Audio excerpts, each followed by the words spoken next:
Hey, Colby. What's that, Barry? Hello, darling. I'm absolutely starving. What a weird. That was such a weird segment, like, for me. Yeah. Yeah. What's going on, guys? My name is Barry. This is cool. And this is Who Watches This.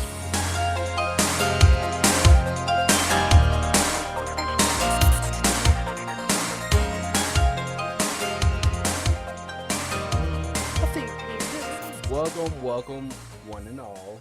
It is a brand new year. Brand new year, new theme, new. I don't Something. know. There's other new stuff. Yeah. There's a lot of new beginnings, a lot of new broken resolutions. Yep. This month we are starting something. We're starting a new month. I was like, we're starting something brand new. But I didn't get to tell Kobe. I didn't tell Kobe because this is my month to pick the movies, and I'm pretty sure this is kind of throwing him into a curveball of what kind of movies we're doing for this month. Right? Because we already did a Body Snatchers movie. Right, exactly. Although we could probably do another. That's true. Yeah. But this month we are doing weird science, and no, Kobe, we're not doing weird science from the 80s. Oh, so I just watched that movie too. You know, as a kid, when I was watching that movie, like, you know, this is like pre-internet, or like, you know, 56K, AOL, like, you know, the only porn you're getting on the internet is like very slowly uploaded. Right, yeah. And I'm going to tell you 4 right now. minutes to see a picture, yeah. I'm going to tell you right now.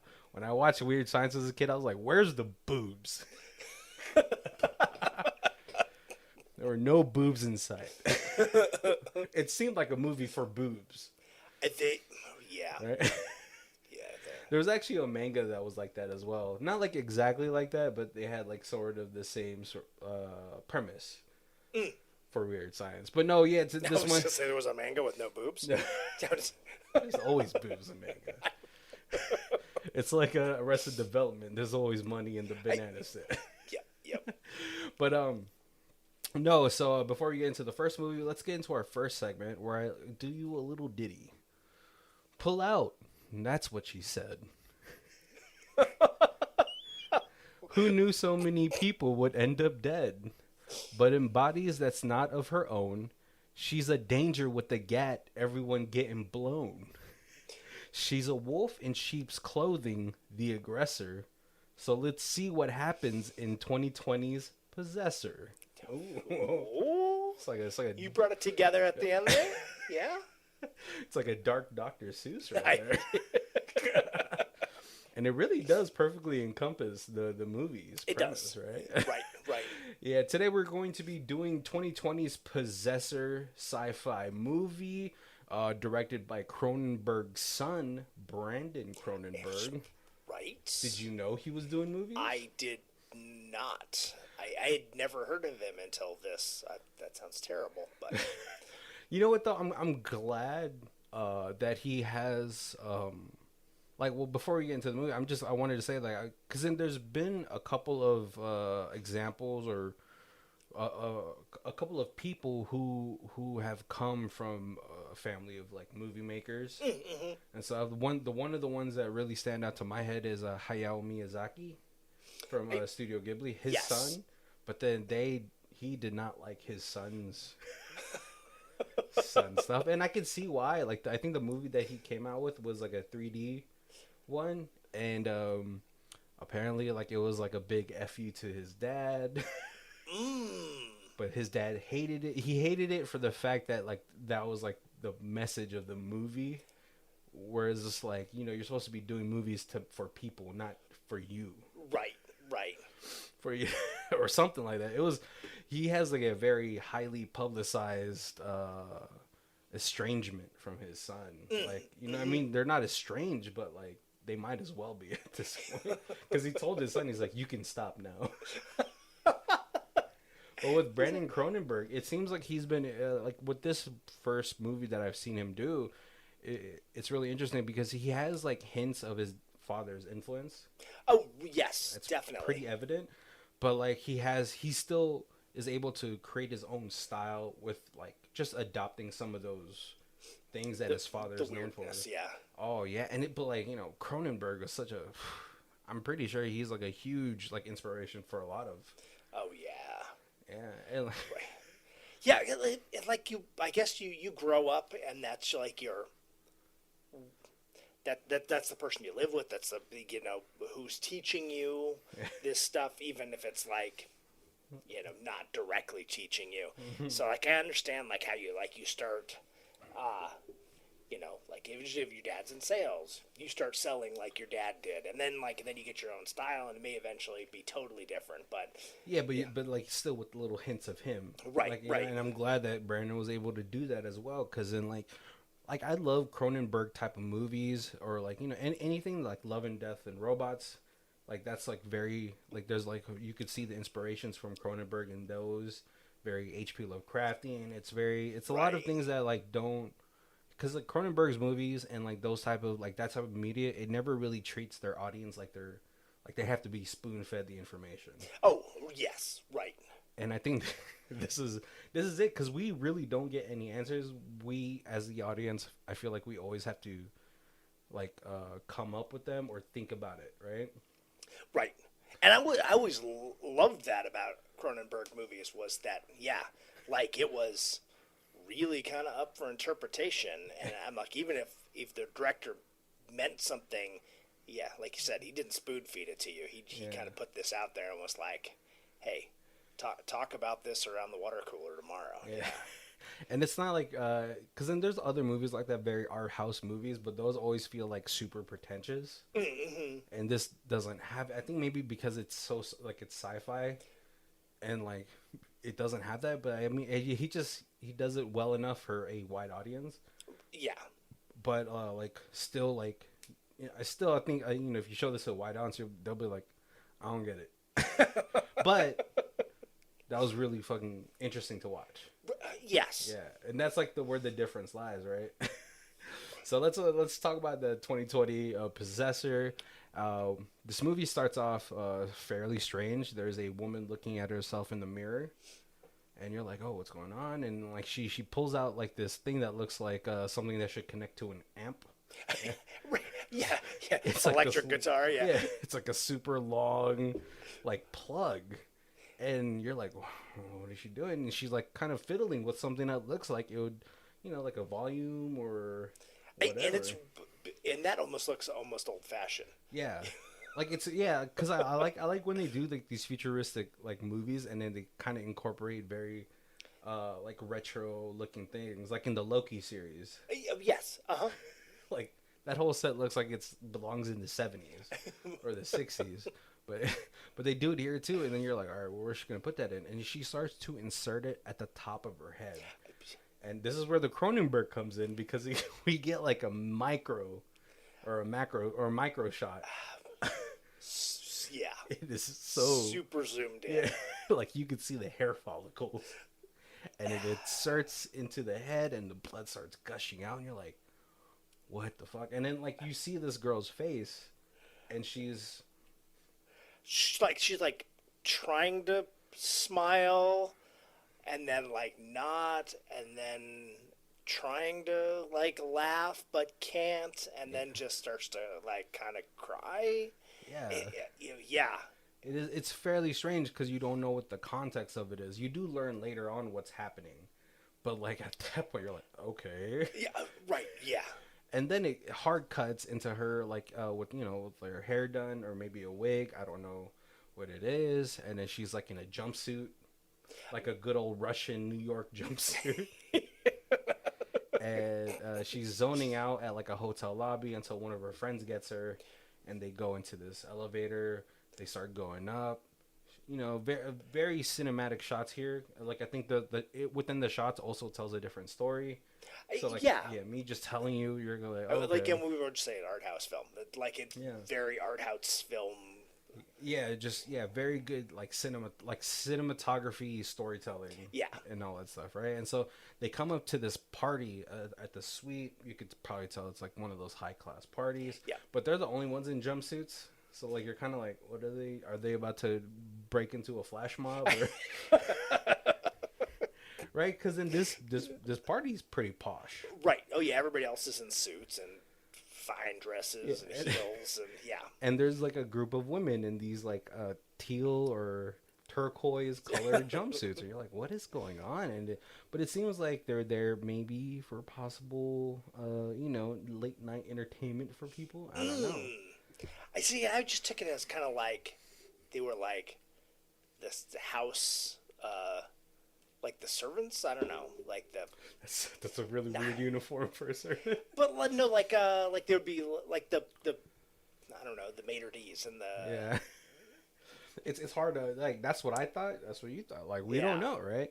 But then like she glares at this plate of steak knives, and she's like kind of like touching them, like what is going on? And then as soon as you see her, she starts going up to who looks like he is the host of the party, the person who threw it, and she just absolutely shanks him in the neck.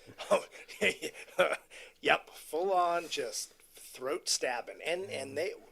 Just like the poking in the top of her head, we get like a nice, good close up of the knife just hitting a jugular. And this is like the beauty of like the practical effects. Oh, because you definitely like you feel it through this screen. Like you almost want to grab your neck. Like it's like when you see a guy get kicked in the balls. Right. Yeah.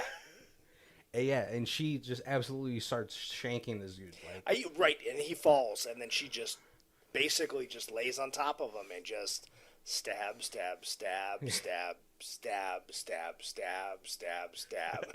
And I'm just, but like in my head, I was like, no one's gonna try to stop this movement. Everybody freaks out and runs. I guess you're like at that kind of party, you're not badasses. Like you're. Right, but I was like, "There's no security, like at least like that's true. Station security. It's crazy, right?" But then, maybe there was like they don't really show it. Maybe it's one of those things where there's a lot of security on the outside, but these people are like the house entertainment or whatever, and so they don't expect there to be any issues. Little stabby inside, yeah. And then after that, she pulls out a gun, and then she says, "Pull me out." Right. And then she sticks the gun in her mouth. Right. But then she can't pull the trigger. And at this point, it looks like a SWAT team. I was like, damn, SWAT got here fast. Yeah. It's in-house SWAT. Oh, yeah, there we go. So maybe there was security on the outside, and they just didn't.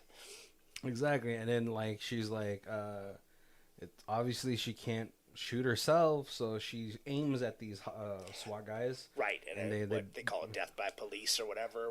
Suicide by police. Yeah, where you just you just threaten the police and they shoot you and you. Yeah. And then all of a sudden we get we cut to first of all the police shoot her in the face. Like we see that there's no pulling away in this movie. Right, yeah, she's not walking. She's not walking away. Yeah. Oh, no, I'm talking about camera. There's no pulling the camera away. Right. She shot her right in the cheek, and you see the skin flap. Like, I was like, oh, my God. Oh, this movie is like that movie. But all of a sudden, we see someone get pulled out of a headset. Some sort of headset.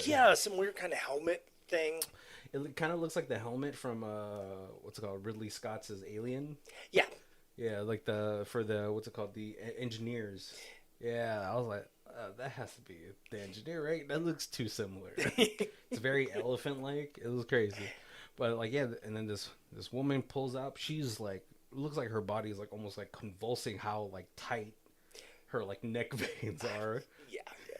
And she, like, completely throws up. And then her friend, or her, like, handler is like, oh, good job, Tasya Vos. Yep. First of all, badass name. Sounds like a magic card. Tasya Karlov. Right. That's my new commander. Tasya Vos. She sounds like she's like a Sultai. You tap her to take control of target opponent's commander. But all of a sudden we see them in a room, and it looks like she's. What I was like in my head, I was like, oh, she's getting recalibrated, because it seems like okay, like maybe she was like maybe it was like a VR mission, because you don't know, you still don't know. Maybe it was like some sort of VR mission that she was doing for training or whatever, and so they're recalibrating her. They're showing her items, and she's like, oh, this is my grandfather's pipe. Yeah, he gave it to his father. He was dead before I was born. Yeah, just and then she pulls out like one of those little bug things, like those bug cases. Yeah. And she's like, I killed this butterfly when I was younger, but then I felt bad, so I put it in this thing, and to remind myself what I blah blah blah. Right, and I still feel guilty. Yeah. And that was like the thing. That's why she encased it, because as a reminder. And then her friend or her handler is like, "Okay, you're fine. Yeah, you're good." But she's like, "Hey, we have another mission. It's a big contract. We're gonna do that." And she's like, "Well, can I take some time?" Yeah, I was like, "Yeah, that looked intense." Yeah, yeah, right. Yeah, I've been talking to John. Oh, Michael. Yeah, and like like a real common name. So. Well, and then her handler is like, well, you said like you were a danger to them, and maybe you shouldn't be them. She's like, did I say that? Right. Yep. But we show her. We end up in another scene where she's like in front of a house or a complex. Yeah. And she's like, "Hello, darling. Hello, darling." Right. Like, yeah, she's going to go meet her husband and kid, but she has to like practice the lines. Yeah, she's like, I'm starving. Yeah. And like she looks pretty stoic. It's almost like it's like what I imagine like psychopaths look like, trying to like practice like expressions in the mirror. Like, right. Yeah. It's very much that situation. And so she goes to knock the door, and she sees her kid, and her face looks completely different. It's riddled with excitement to see her son and her husband, or her ex-husband. I think they're divorced. She hugs the kid, and then he's like, "Oh, we've got food on the oven," and she's like, "Oh, I'm starving." Yeah. It's like exactly the line she practiced. Yeah, and so they have dinner. Like they set up what's it called? Like after dinner, she's with her kid to watching TV.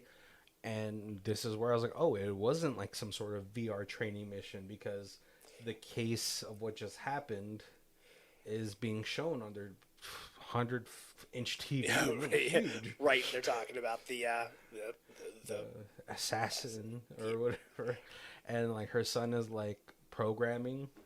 I was like, that's the future. And it's the like, I don't know if because I watched the movie and I was like, I don't really know what happened. I gotta watch this again. So I watched it again the next day, and then it was like more things kind of came into place. And the symbol on the jacket of hhis little toy that he's controlling is the company symbol of where she works. Oh, okay. Like the thing looks like a flower, right? Yeah. Yeah, okay. I was like, yo, this toy is very disturbing. It's very Cronenberg toy. Right. This is a creepy little security guard kind of toy that he can make dance on his like little iPad. Yeah, it is weird as, and then it's her and her husband like doing it, and she is so not into it. Yeah, she's so like super disconnected from like whatever's happening, and then she's like, looking somewhere far away, and I think she like kicks back in to like make sure that he feels like she's feeling it or whatever. Yeah. And she has some flashbacks to the stabby stabs. Oh yeah, because she had that like during like almost like before dinner, right? She was like, or was it after the sex? I don't. Well, so she has it like during sex. Yeah. And then she like then after sex they're talking, and she's just kind of like, as she's talking, she's just picturing like the hole in her husband's throat, and just it's like bleeding. Oh yeah. And she's like, hey, I have another like mission. Yeah. Or I have another assignment I have to go on, and he's like, oh. He's like, I thought you were gonna be home for a little while. Yeah, and she's like, no, like, it's just It's an emergency. I gotta go. company needs me. I'm sorry. And he's like, well, because we learn he's like some sort of like a journalist or something, or Yeah. yeah, he says something like he shits on his boss, which what employee does it? But yeah, no. So she ends up going back to her handler, and she's like, all right, well, I thought you wanted some time. She's like, no. Yeah, like kind of like that was enough. I just needed an afternoon. Right, right, right. Yeah, when I say I want time, maybe like a weekend or something. But no, yeah. So she starts studying the next mark. Yep. Which is this guy named Clint. Hawkeye, and she's like across the freaking tower that they live in. Right. With this huge camera, this is like and she's like the dude's whole apartment is bugged because she's hearing what they're talking about. Right. And she's like practicing her lines. Yeah. Oh, and like just practicing exactly like she was outside the house. Yes. So from at this point we're like, okay, she's like some sort of assassin, right? And then and I guess she's able to take over people's bodies. Right. Yeah. Like the little helmet thing can like transfer her into someone else's head. Yeah. So, but no, and then all of a sudden we cut to a scene where they're back at the company, and they have that guy in what's it called, in like surgery. Yes. And you're like, is that how they do it? That's crazy, right? And then and then we kind of get a rundown of like everything. He's like, listen, you guys aren't very compatible as far as implanting you into him. Your time is very short. You have 3 days. Right. 3 days to be able to subdue his consciousness and work through him.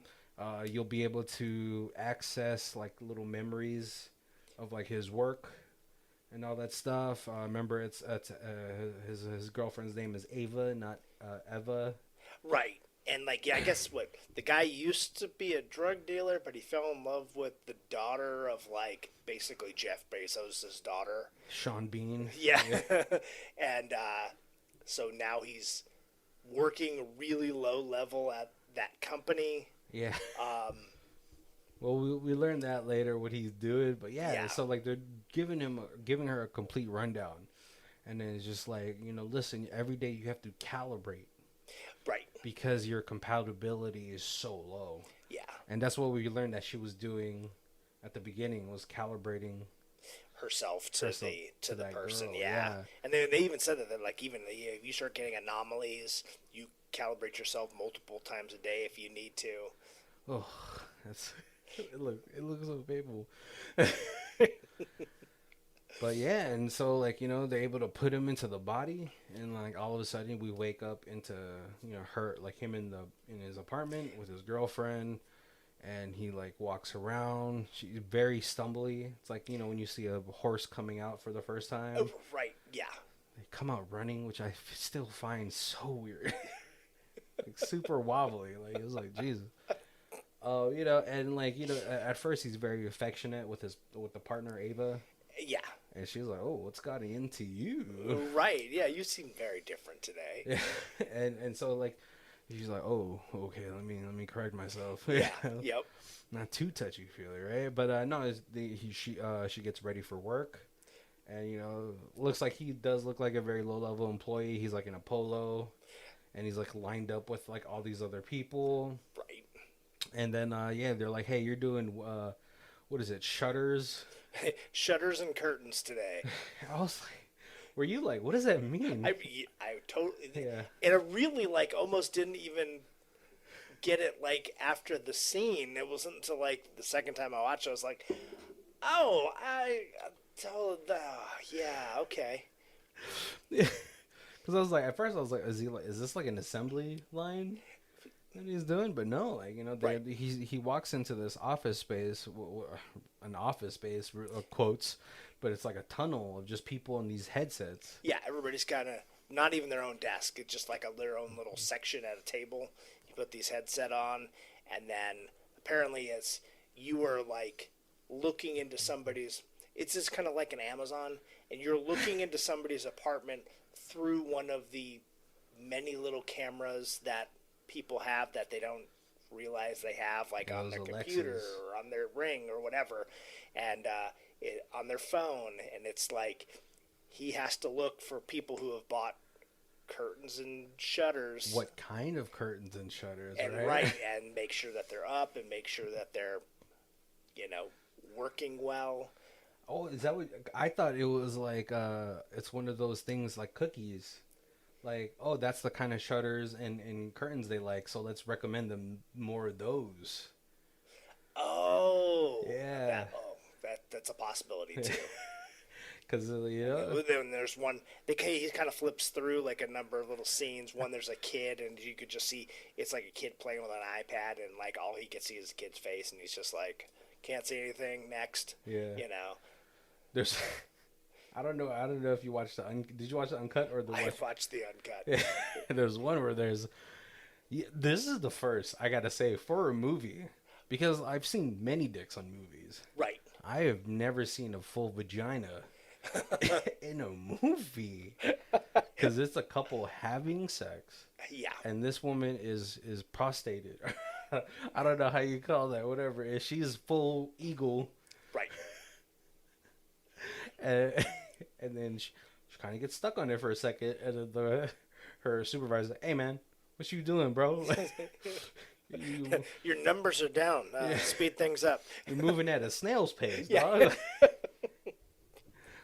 Focus, man, focus." Right. It's funny because we do get a comment about that late, like in a little bit after this scene from like his girlfriend's friends. But like he kind of freaks out. I think he freaks out after a couple more. Oh no, he starts to, what's it called? See like little. It's like a blood cell. Floaty blobs, like they're really small. Yeah, they look like blood cells. Yeah, like when you see them in the bio books, and it's like, it looks like when you have like what's it called? Like those, like when you have something in between two speakers, and you put like a water. Yeah, and it's like. Right. That's exactly what it looks like. So it's like she like freaks out, blacks out. Handler's like, hey, wake up. And like he completely plays it off. Like, oh, hey, sorry, I was in the tunnel and blah, blah, blah. Well, yeah, the mine. That's what they call it. We're mining for information. I was in the mine. I couldn't talk. But he's laying on the floor in the bathroom at this point. He's super sweaty. But like he goes to like wipe his face off. His coworker comes. He's like, hey, you don't look so hot. And he's like, oh, don't worry, just having a bad day. And yeah. So he ends up sort of after work, he like leaves, and then he goes to like his she goes to where her family is to look at them. Right, and kind of in this guy's body, and he's like, she's spying on the family for right. And you're like, what is going on? Yeah, and then he goes home and he's like, tells his girlfriend like, hey, sorry, my phone died, and she was like, oh, I was about to call the police, Right. And she's having a little party, not really a party, but like she got it's like a little promotion handful of her girlfriends, her gal pals over. Yeah, they're like celebrating her promotion at the company. Mm-hmm. That's right. And like they're like, oh, you still work in the mines? That's like equivalent to like what's called sweatshop work. Right. Yep. And he's like, oh, I'm fine, and like they're doing coke and stuff. Right, and that's what the girl's like. He's like, yeah, I always just like masturbate right in front of my computer, so that way if they're trying to look through, they can tell me what kind of vibrator I'm using. Recommend me more vibrators. Like, jeez. And I believe that was the girl that we do see later when he's in the bathroom, and she's like, hey, Ava is totally cool with it if we hook up again. Right. She doesn't really say hook up, but it's like we get together for drinks after you get back from Chicago or wherever. Oh, well, she gets back from Chicago. Yeah, And you're like, okay, I guess she's cool like that. Or she's just not serious about this whole thing. Right? Yeah. But after that, like, they end up in the bathroom, and Ava's like, sorry, I didn't think they were going to stay for so long, and are you okay? You seem sort of out of it today. Yeah. And he's just like, I'm just super tired, babe. And then next scene is them doing having it. sex, yeah. And this is like Skinamax. Right. A little more than Skinamax. And You see penis. Yeah, and starting out, she's very not into it. Yeah. But then it, like, yeah, then kind of. Yeah, starts to really, it reminds me of that Black Mirror episode. Yeah. Where the guy goes into the girl's body and then his best friend is in the guy. Pause. Right. No, and then she kind of freaks out for a second and kind of loses her hold on everything, and then all of a sudden it cuts to like her top half where she's like naked, and then the bottom half is like. First of all, this dude is packing. I'm like, I don't know if the guy's been in anything else, but he looks a little bit like Jon Stone, from Game of Thrones. Yeah, maybe he might be. Yeah, he might be like a British actor. I was like, because they're pretty liberal about showing their piece. Right. I was like, man, that guy's packing. Hey, if mine looked like that, I'd be showing it too. I was like, I feel like you need a license to carry that thing around. But like, they get back into it, and they end up having sex again, or not sex again, but like they continue having sex. And in the morning, he reports back in. Yep. This little calibration thing. Oh yeah, and this is where like we definitely get the idea of what was happening at the beginning of the movie, that when they recalibrate, they like sort of cycle through the emotions. Yeah.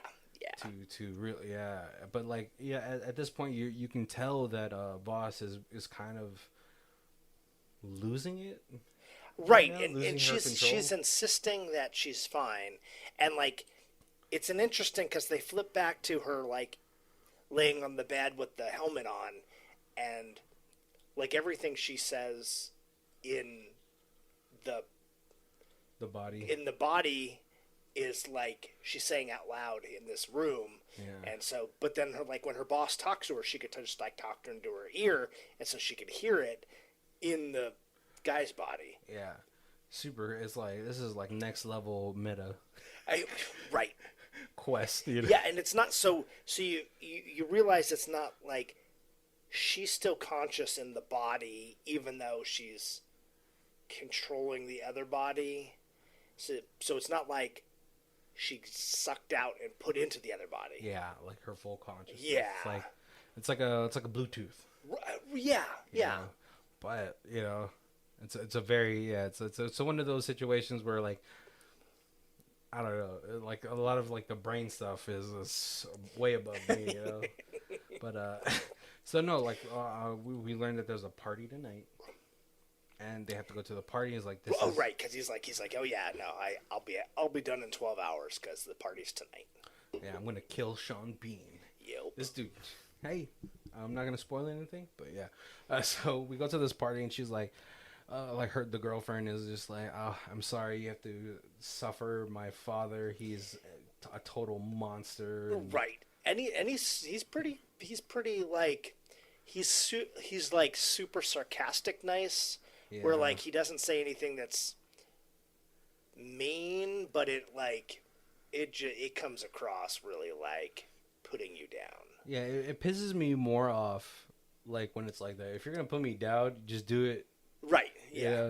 Don't be like pessimist or like passive aggressive. Yeah. Passive aggressive pisses me off even more. Just say what you mean, you know what I mean? But like, no, like he's doing this speech. He's like, we've made so much money.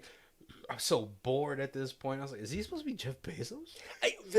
That's totally what I was right thinking. It was like, yeah, he's just some super millionaire that, billionaire probably. Right. We do get a little story. It's his stepson hired the girl to kill him so that the stepson could take over the company because he didn't want the daughter and this drug dealer boyfriend to be able to take over the company because it's like a $1 billion company. Because they would just screw him out of the money. Oh, because he's a stepson. Yeah. I totally missed that. I was like, who hired? Who are you guys? Because it looked like, you know, when you walk out, like when she walked out at the beginning of the movie, I was like, this company looks legit. Right. Right. Right. I don't know, but no. And so, like, you know, they go to the father, and, you know, say hello, and he's super asshole. Right. You know, because he's like with his like psychology friend or whatever. Right. Friend. Yeah. Or just And, other big money friends, and you're just the peon. Yeah. He's like, oh yeah. He's completely shuts him down or whatever. Right, and it's totally gives you the well, you'd just be on the street. You wouldn't even be dating my daughter if I didn't give you a job. Yeah, and it doesn't look so good if my daughter's dating someone who's unemployed. Yeah. Or a criminal. And so, like, no, what's it called? The team tells him, like, hey, start, you know, like, are you ready to do all this stuff? All right. Right, yeah, right, because they're like, yeah, I can't do it now. Go in there, get in a fight, make a scene, get thrown out, and then come back tonight. Yeah, and that's exactly what happens. He causes, like, this big scene, because, you know, what do you say is, like, well, your daughter could say that when I have my cock in her mouth. Yeah. I was like, oh. Yeah, you don't say that to a dad, even if he doesn't like his daughter. I mean, even then, I don't think he still, like, even punched him. He didn't do anything. It was somebody else stepped in and kind of pushed him away after he said that. And then he's like, ugh, and then, like, a couple, like, I don't know, security or wait staff, whatever, grab him and kind of drag him outside. Him out. Yeah, beat him up a little bit outside. Right, yep. Give him a couple kicks once he's down. And then he completely, like, fucks off into, like, some sort of alleyway. Right, and you see him getting his gun ready and stuff, so... And, you know, like, what's it called? Ava, like, he sneaks in, listens to the conversation. Ava's like, I can't even go home tonight because of how you made my boyfriend feel. Right, but he's like, I don't even want to stay here because you're such a jerk. Yeah. It's a total rebellion. Yeah. Thing. I was like, I don't know how viable their relationship really could have been if she's okay with him, like, doing it with her friend or whatever. And then he says to her something like, so why don't you just fuck off to the Maldives like your mother did or something like. Oh, it was a bye from Dubai or something. Yeah, I mean, Yeah, just follow your mother to Dubai. Dubai and goodbye. There you go. Yeah. And then after she goes, she's like, I'm just gonna go to my room, whatever. Clint or Vos walks in, you know, sits down, and he's like, what the fuck are you doing here? You know? And then she, like, puts the gun on the table, and he's totally not taking this guy seriously at all. Right. And he's just like, all right, you know what I'm gonna do? I'm just gonna go upstairs. I'm gonna go to sleep. Yep. Cause then, like, well, you know, he's like, yeah, fuck off, and he's like Clint or like Vos is like, why don't you make me? And he totally doesn't take it seriously. Right. He's like, yeah, nah, don't make me call the police. Yeah. And, like, so he starts to walk, but he does pivot to go for the gun. Yep. But Vos didn't want to use the gun. He did not want to use the gun. Vos, he is secretly holding the fireplace poker? The fireplace poker. And then he just goes off just like on the first person, like with the stabby. Here it's just, I'm just going to use this fireplace poker and just beat you to a pulp. Oh, yeah, sticks it in the mouth. Yep. Oh, if we get a close-up of her, like, her turning it and completely just popping the teeth off like bubble wrap. Right. Pops the eyeball out of socket. Like a little cherry tomato, just pop. Well, before that, like, the daughter, Ava, comes back in and he shoots her, like, 3 times in the back or something. Yeah.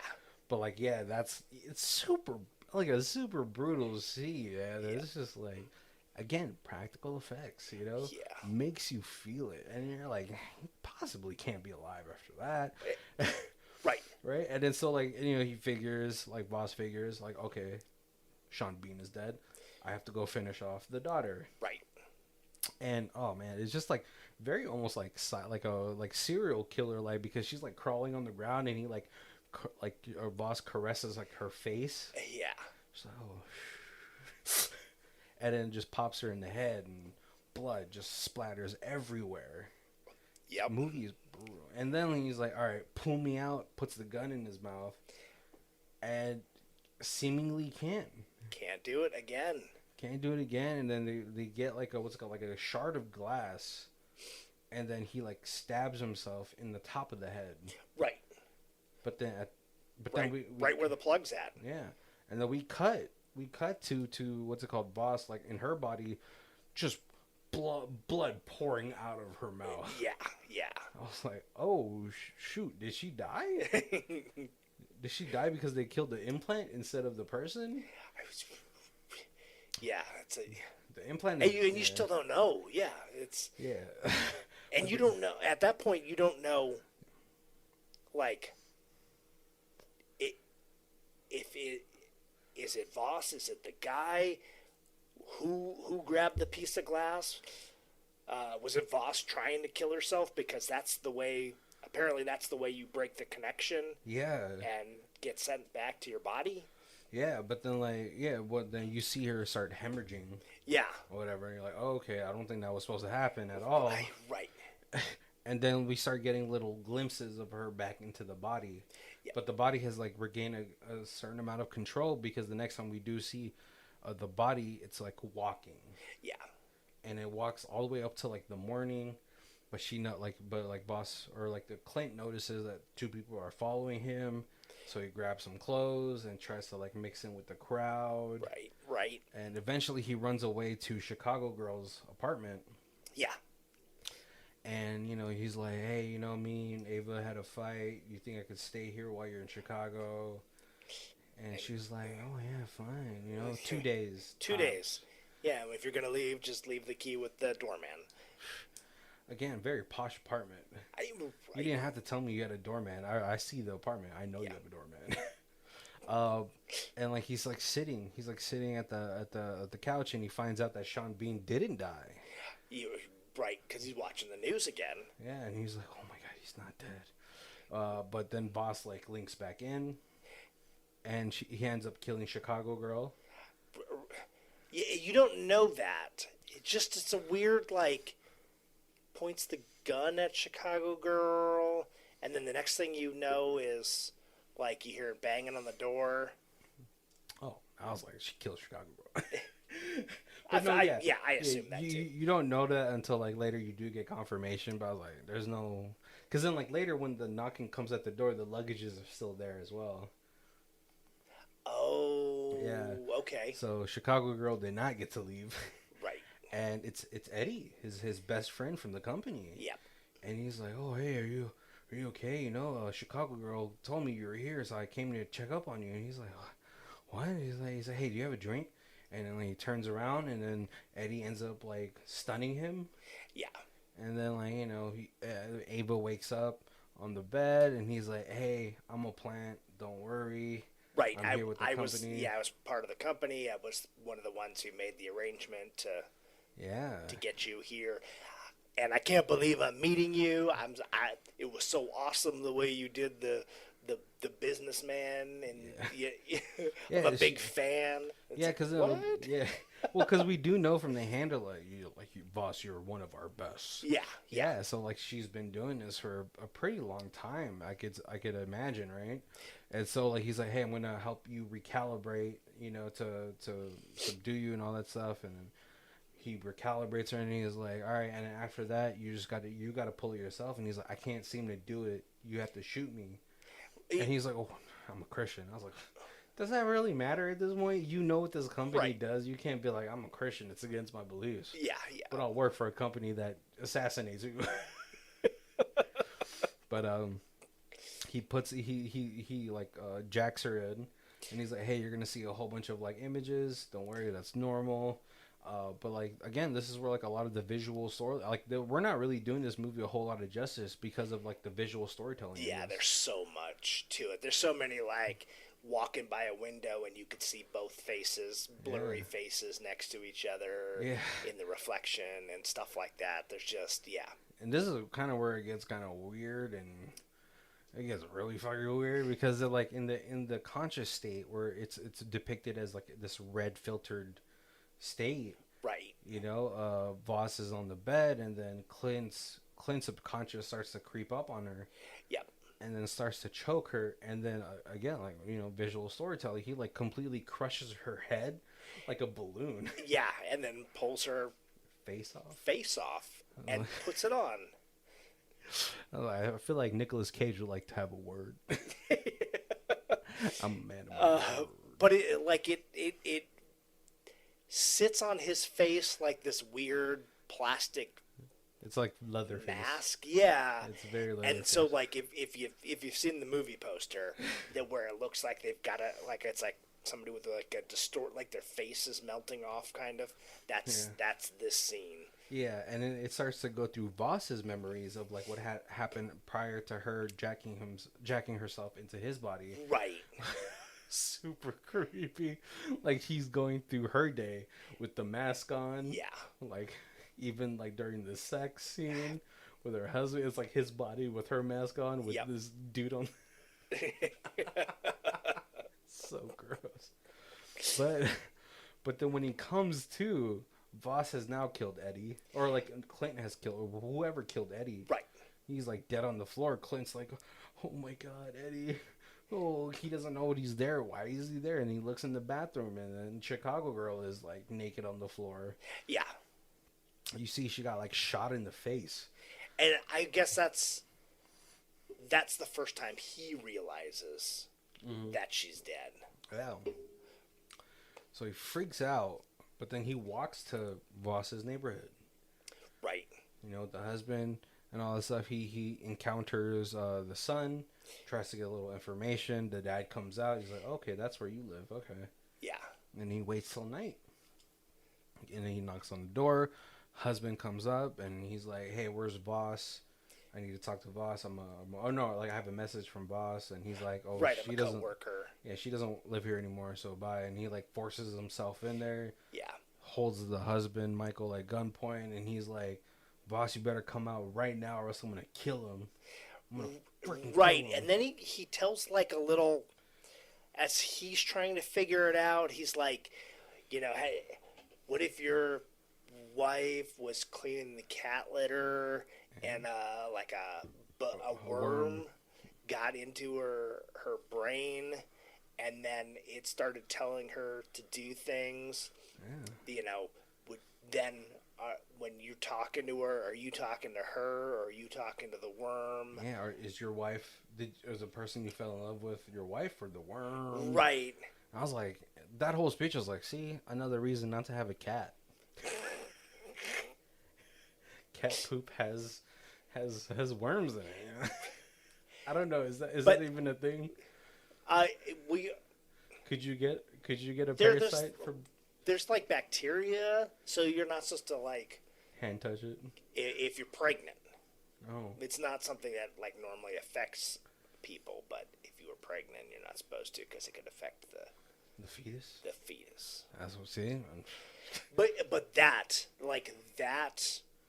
weird conversation, like he's having with himself while he's like threatening to kill somebody else who's like not involved.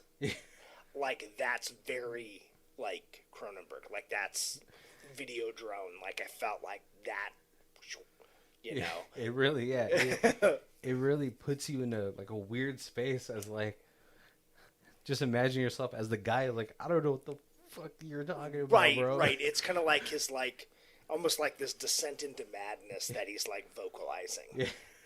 And then all of a sudden we go into this, like, filtered state of subconscious where Voss comes out and he's like, well, why don't you do it? Yeah. He's like, I don't give a fuck. I was like, oh my God. Yeah. If you don't come out, I'm going to kill him. And then kill him. and during that state, Michael sees his opportunity to maybe turn the tides around. Right. So he like slaps the gun away, and then he's able to go for the gun, but Clint or Voss, right? Don't know. Picks up a meat cleaver. Yeah. Well, again, I was like, people, you got to put your utensils away. Right. Especially they got a kid. Yeah. You don't leave a big knife out on the counter.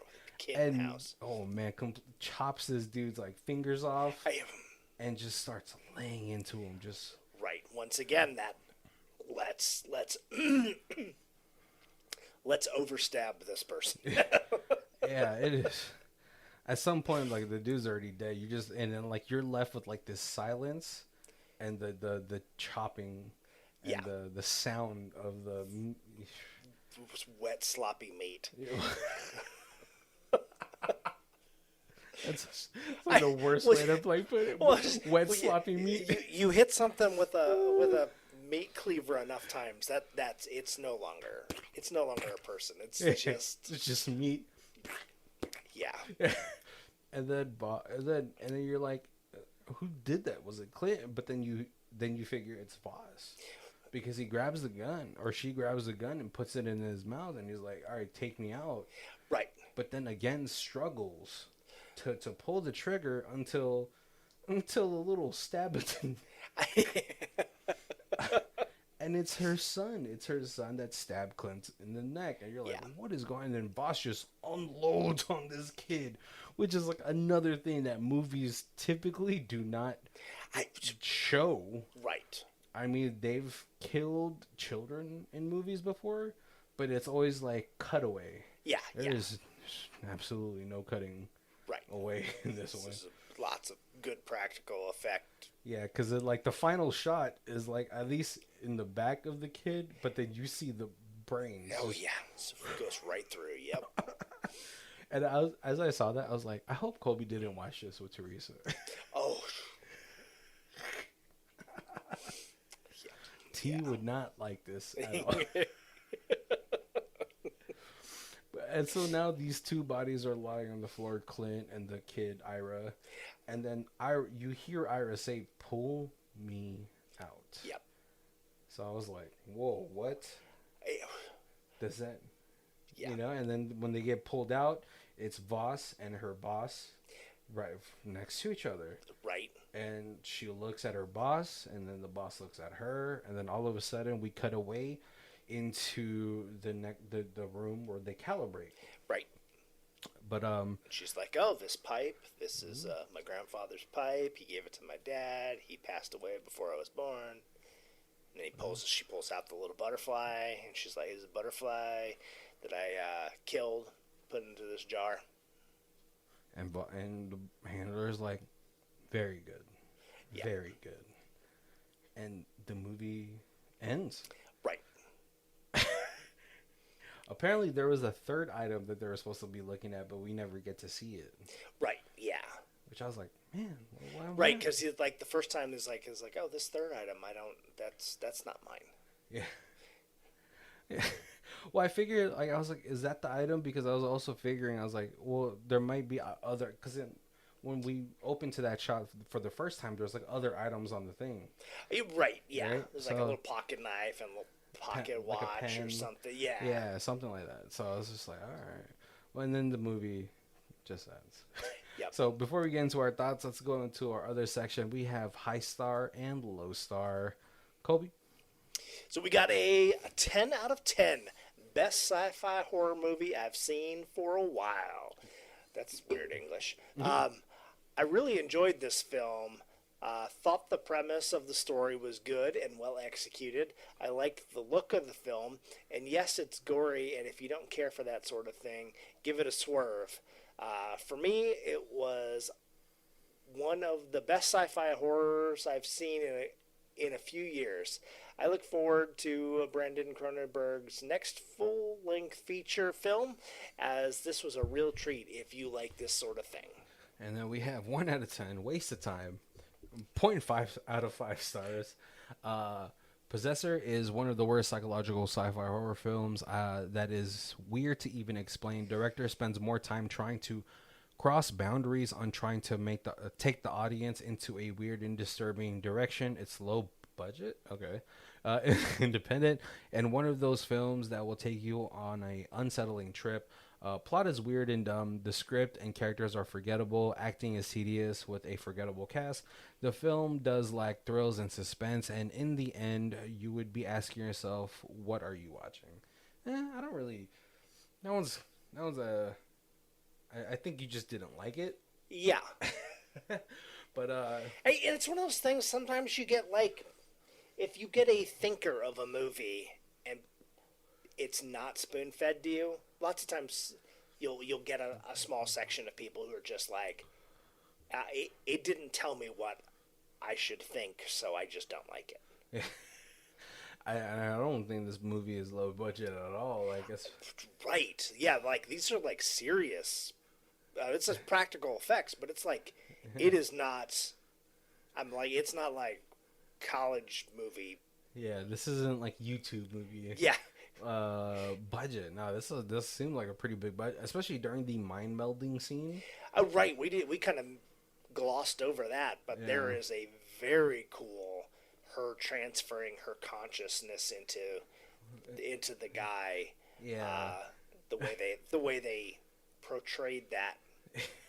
It's funny because I think if you're if you're younger, but probably I would say if you're under like 25 and under, like that kind of that scene might be a little bit more like unsettling because you're not used to seeing it.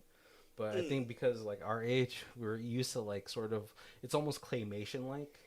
Yeah. And the way that her consciousness had dissolved into like almost what I believe they did is probably did like a whole cast of her body and then melted it and then shot it backwards and forwards for that scene. And it is a very unsettling scene when you watch it because it's like, ugh. But it's such a cool like visual effect.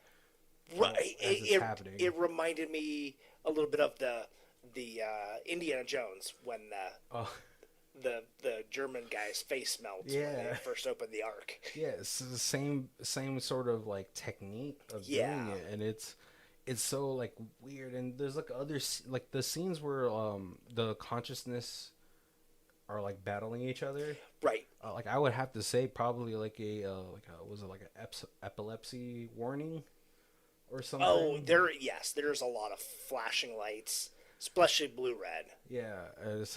So I would say like watch this in a well lit room, so it doesn't like trigger something that maybe you didn't know you had. But that scene is like also very cool. It kind of reminded me of the sex scene in Demolition Man. Mm-hmm. But that was really interesting too. One of the cool parts too is like after Vos and Clint's body had done the assassination, when he's like, "Oh, pull me out." And then you see like about to like trying to kill himself, right? But then like in the consciousness, you see them like almost like merged together, right? And then they try to pull apart, and like their faces kind of like just rip away. It's like a conjoined twin, like horror. Yeah. And it's like it like this movie is extra brutal in these scenes. Like it's not shy about showing you the brutality of everything that's happening. Right. Oh yeah, not at all. No, it actually forces it into your face. Like, yeah. One of the one things I was super glad I was like, Sean Bean is alive. Right. He survived. Even though like his character is like that, what they say he's like brain dead, missing an eye. Yeah, he's just very limited functions. Yeah, right, because he's not like a vegetable. But like there's a weird scene where Vos like walks up to Sean Bean's character, but like I don't think it ever. Maybe it does happen no, I don't think it does. Right? I don't think it does. Yeah. But yeah, Sean Bean's like face is like mangled. Yeah. And you're just like, ugh. I know this movie, like I could understand why like a good amount of audiences might not like this movie too, because it's very slow. The pacing is very slow. It's also, it's not like I don't know what to do. It is like every scene is very intentional. Yeah. But if you don't enjoy that, where like you have to wait for the next thing to happen. Yeah. Like. Yeah. I could see people complaining more about that, being like, "Oh, this is a slow movie." Yeah, but like it also, I think it's also because it puts you like in these very uncomfortable situations where Right. you like kind of picture yourself in there, and you're just like, I don't want to be here. I, but it messes with your mind a little. Like there's these long spaces, but like because I feel like if everything was back to back, you would just like you'd get lost. Yeah. Like with because like I said, I watched it twice, and really 25% of the time I don't know whether it was Voss or if it was the guy who was controlling, like who was the driver. Yeah. I do like, I was like, I made sure to pay attention at the last like calibration because like, is she going to say something different? And obviously she does, because at the end of the movie, she's like, she no longer either has the guilt or remembers the guilt of killing the butterfly, or if she even had it at all. Right. And is putting a front, and yeah. What did you think about like the whole killing of her family? So it was an interesting because early on, and like we didn't even really talk about this, and I didn't even really realize it till the second time, but the handler used to be the best killer. Yeah. That worked for the company. Mm-hmm.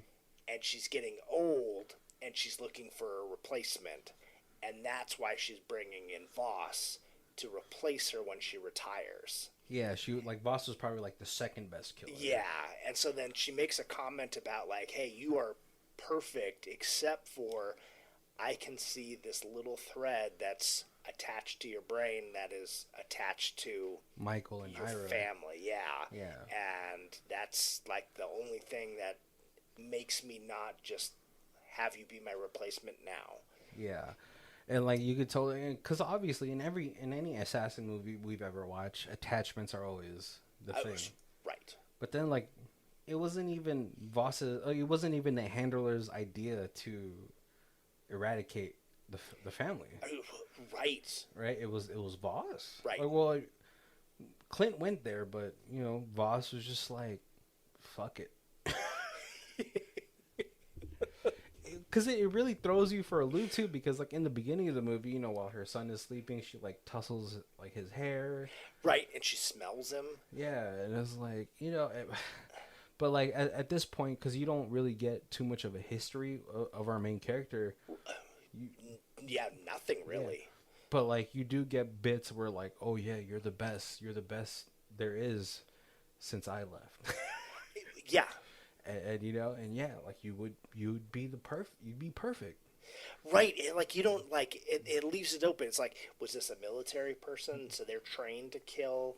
Was this somebody who was like a serial killer that they were like, you know what, we're going to bring you in and we're going to give you an outlet for your urges, right? That are good for the society or good for our company or whatever. Because and so there was always that I thought about that a lot. Yeah. Between the two times I watched it, I was like, why did they pick her? How do you recruit somebody into like that kind of? Yes, and the indicators that other movies would have was like, oh, maybe she's an orphan, maybe she's a family of like like, you don't get that, right? Right. But then there's another thing too where they're like, we gave you a gun, why didn't you use the gun? Why did you use a knife? Yeah. And maybe her handler is already recognizing the signs of like someone losing a good amount of their humanity at doing this job and all that stuff, because like at first too, like during the first recalibration session, maybe she didn't say the things that she was telling Voss, because then she was telling Voss like, you said you were going to be bad for your family, so that you were going to leave them, right? And she's like, I said that? She's like, yeah. And like so like maybe she was never really going into eradicating the family. Maybe she was just trying to disconnect her from her family. But then again too, because it's like, well, if that was like in my head, I was like, if that was the case, then when did she implant the kid? Right. Maybe when the kid was a Or baby. did they implant the kid previously? Because I like the company is all about taking over somebody else and controlling them. Yeah. So how much of that company is controlling Voss to do the things that she's going into somebody else to control? Like, is it like even a triangle of Oh, further control? yeah. I would say, I didn't Or is it think. just all mental manipulation? Or is it just that, hey, this person's just, hey, I want to do this, send me in. Right? Because yeah, that's the thing too. Because then that would even make more sense if she was prior military. Right. Because then this like, oh, this is like the good for whatever, and then it becomes all about maybe she's a private contractor at the military. Because then it does take a certain kind of Right. person to be like, yeah, I'll be an assassin. Exactly, yeah. Because this company is pretty posh. Like it has like its own like 50-story building. I could imagine that's how big that fucking building is. I don't think. And so they might, yeah. Like I always hear about military people going to private work because it pays a lot more. Right, and if Voss is the best, she does that. That definitely alludes to that she's not the only. Yeah, all right. But I didn't think about like someone controlling Voss because then I was like the neural damage that could possibly inflict could be probably the more connections, the more links in the chain. Yeah. The more it could probably like wane down. So I was like, oh no, she's probably doing this out of her own volition. But right. But like, but also I still as far as like spy work goes, I don't respect it as much because it's like, well, you're cheating. James Bond had to like charm his way into his targets. Right. Casino Royale, come on, he lost that last hand. You're just like abducting people and implanting consciousnesses inside of them. Right. Yep. Yeah. Like neural links and stuff like that. So as far as a spy movie goes, it's a failure. It's cheating. It's a cheat code. Okay. Like whenever someone asks me like, "What superpower would you want?" I was like, "I want to be Morph." That's pretty cool. Because you could just be anybody. It could just be anybody, right? I mean, as cool as like the other ones are, I feel like as far as practical use, I'll just like morph my way into success. That's true. Yeah. Like just imagine, like also if you're doing it as like maybe you're a celebrity info, like a freaking paparazzi, you're like, oh, I'm just gonna morph into Chris Hemsworth and see what his family home is like. I'm gonna morph into Jason Momoa, get the inside scoop. Oh, hello, Mr. Momoa. I was like, oh. It's cheating. It is spitting on the work of spy. Right. I'm sorry. Go ahead. No.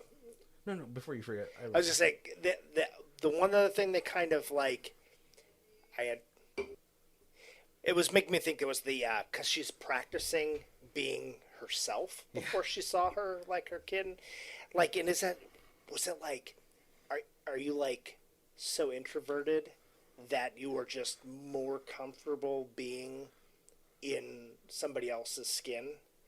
Or is it one of those things where like you just like the people who put on the VR and they go into like chat rooms and stuff and they're just like so much more comfortable being somebody else than they are being themselves? That was just oh yeah, I was thinking like maybe at some point she just started to she has to recalibrate herself into herself. That's what I was thinking too. Right. Yeah. But like I think maybe the bloodlust was getting real too because right. Her imagining. And if there's that connection, it's like how much is there ever any bleed over where like you still have a little bit of those people in your consciousness? Oh yeah, because then like with the scene with her and Clint almost like looking like they're about to meld. Right. Because then like that's what they also said too is like your compatibility is pretty low, so he might start to overtake your control, and that could also be like a possible side effect in this world where they have this weird science. Oh, that's what you did. Yeah. Before I brought this movie up to for the month, have you heard about it? No, I didn't. No, nothing. Like I said, I didn't even know that Cronenberg had a son that was doing anything. And then you pulled it up, and I kind of looked at the little cast list. But if it's a movie that looks intriguing like this, I often will skip the trailer so that I kind of go into a blind. Like, so I knew. Because I was like, oh, Sean Bean, he must be like a major character in here, and he really wasn't. But it was like, it was like, oh, hey, yeah, no, totally, I like him. Let's watch this movie. Oh yeah, I think he recently just came out with the movie Infinity Pool with Mia Goth of X fame, and what was it, Pearl? I haven't seen Pearl. Have you seen that yet? I have not. Have you seen X? I have not. Oh man, Kid Cudi has that hammer on him too. I don't know if it's real or not, but yeah, it's a pretty good throwback to old school horror films. Okay. Yeah, but I gotta check out what that Infinity Pool looks like because he came out with another movie. Right. Yeah. No, I enjoyed this. I would definitely watch more of his stuff. Yeah. But because for me, I think I saw it when it first. I didn't watch it when it first came out. I did see a trailer for when it first came out, and I was like, "Oh, we probably should do a month on that one," because I was like, I don't want to watch it now. I want to watch it for the month, so I have it very fresh and clear in my mind. Also, I was also preparing myself because I was like, sometimes you could only watch a movie maybe once or twice, and you're like, I'll remember that movie. I don't have to watch it again. But this one definitely it doesn't fall in that category. I think it's a movie I could probably show my best friend. He likes movies like this too, where it's kind of weird and all that stuff, and very thought provoking. Right. Yeah. This is definitely you got to sit down and you got to watch it. Yeah. This is not a background movie. Yeah, because you never know when you'll turn around and there's a dick on the screen. I did watch a little thing and they were talking about the difference, and they said basically it's only the uncut version is only 90 seconds longer than the cut version, and they said that it is pretty much R, no dong, uncut, lots of dong. And the paperwork you got to go to show dong and vagina. Oh, can't forget about the vagina. Right. Again, first time I've really seen that in a movie. Right. Yeah. You usually see a little hairy bush or but you don't see lips. Yeah. Lips. Yeah, this lady was not shy. I can tell you that right now. I was like, I knew I liked you, Cronenberg.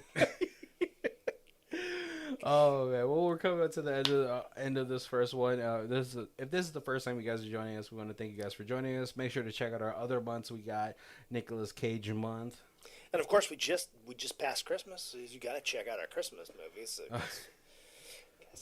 But yeah, we got what Space Debris, Nazi Black Magic. We got a musical month on musicals that you've probably never heard of before. Yeah, we got a whole bunch of things for you guys to definitely check out and watch a bunch of movies that you probably never heard of, or maybe you've overlooked. Right? Yeah. You'll watch. You start listening to us, you'll be like, there's a whole slice of movie magic out there that I've not partaken in. Yeah. But we do our reviews in 4 different sections. We have Stream It, DVD It, Blu-ray It, and the Ultimate Box Collection. Colby, where are you at for this one? I would probably go Blu-ray with this one. I really enjoyed it. Definitely, I'm rewatchability. I finished it and immediately was like, I need to watch this again. I don't know, after watching it 3 or 4 times, kind of catching all the little things I missed. I don't know if how often you're gonna want to rewatch it, but I feel like you'd get some background, you'd get some interviews with the director. Yeah. Maybe he'd give you a little take of what he was thinking when he was doing some of this stuff.